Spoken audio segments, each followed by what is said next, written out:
How long have you lived in Japan? Slightly into your stream. 5 years now. RV trip 4? Oh yeah, I mean RV trips are just so fun, they'll definitely happen.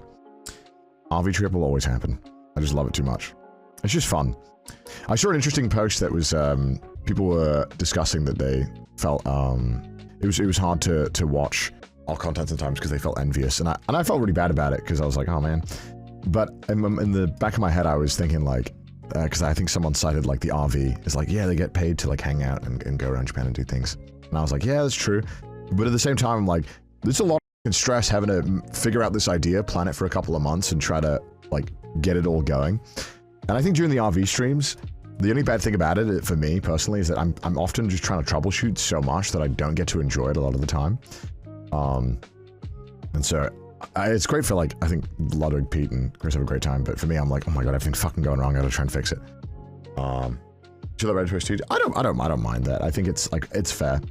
I think it's a natural thing that I guess when a content creator just gets bigger, that you know it just happens. Unfortunately, I think that your lifestyle changes. I think that it's easy to root for someone when they're coming up, and then when they've made it, it's kind of like, okay, what am I doing now? But I do sympathize with it. It's so much fun though, even if you're not on an RV trip. I mean, most people don't want to go on an RV trip because it's like camping. Some people like it. I love it for other people just like watching it. Yeah. I mean, I think that's why I enjoy it, right? Like, I like making content that makes it feel like, you know, you're like hanging out with the fucking boys. I feel like there's a lot of content now that is so, I don't know, a lot of inauthentic content, and I like to try and make content where it's like, we are friends, we hang out because we like being around each other. And that's the whole point. We'll do something, but it's mainly about the banter and the vibes along the way. And I think that's that's the content I really like doing.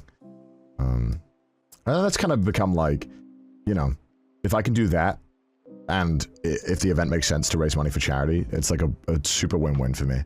I really just enjoy trying to help out with that stuff. RV trip is just real. Honestly, one of my favorite things you do. Oh, thank you. I appreciate that. I mean, I like it, you know, because it's like when you go on a road trip with your friends, right? Day one, you kind of, you know, you're all bantering, and by day 4, you've got 3 new in-jokes. You know, there's like something that catches on that you forget about after the trip. It's just, I don't know, it's fun, man.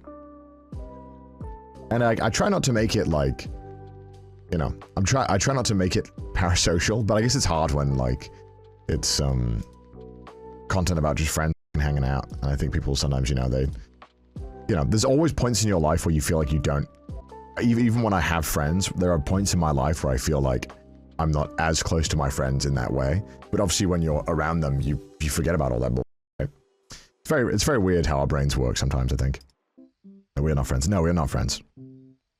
But I think it's easy to think that the moment you're watching something not around your friends, it's easy to think like, oh, I don't have this. But I know there are a lot of people also who, you know, do struggle to make friends, which, you know, it's just tough. And it's a hard time to make friends, I think, too.